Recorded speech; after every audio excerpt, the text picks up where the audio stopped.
study. Children with complex trauma histories may develop chronic, recurrent physical complaints, headaches, or stomach aches. How many times do we see kids having to go to the nurse's office because they've got a headache and they want to go home? Or they're trying to call their parent and they've got a headache and they want to go home, or they have a stomach ache. And I mean, that's very common because that's how it's physically impacting that child. Complexly traumatized youth frequently suffer from body dysregulation. They can't control it, meaning they over-respond or under-respond. So, can anybody give me an example of seeing a child over-respond or under-respond? Well, okay. I wouldn't know if this would be an example, but maybe you can kind of help me figure out if it is or not. I had a fourth grader whose teacher came in and he keeps coming and he keeps crying. The past couple days he's been crying. We don't know why he's crying. Could you talk to him? I said yes.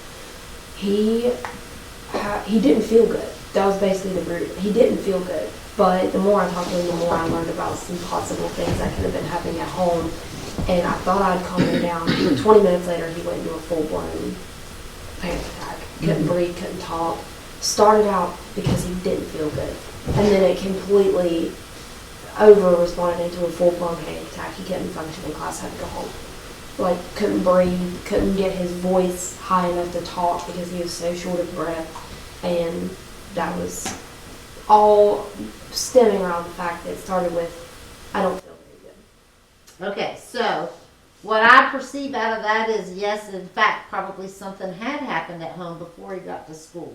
And then, and maybe the night before. And so, yeah, he probably didn't feel good. And it could be that the flu is going on. I mean, really, the flu is going around. Everybody's had it. But this over-responsive to, it sounds like when you were trying to get more information, that may have triggered him to have this meltdown. Yeah. Because he couldn't, okay, and so when we get further on it, it's because he couldn't tell you. He didn't understand what was even going on with him. Yeah. And because he didn't understand, you know, his trauma response and reaction was to do the meltdown. You know what I mean? Because he didn't know how to answer your questions. So then that caused panic in him. And so then therefore he wasn't, because he didn't probably know, okay, I feel this way because mom and dad have been fighting all night. Oh, wait, that was part of it. Like, mom and dad fight a lot. Dad's very angry. I haven't met Dad, but from what little he told me, I think Dad's bipolar. Dad's got some sort of anger issues. Because mom and dad only fight when Dad doesn't take his medicine. Yeah. Dad has tried to hit me. Dad's never hit brother. Dad could hit mom. I'm not sure. But, and then it was, at first he seemed fine. Everything seemed fine. He went back to class. They were coming back 20 minutes later. He was in a full-blown episode. And I was like, God. Yeah.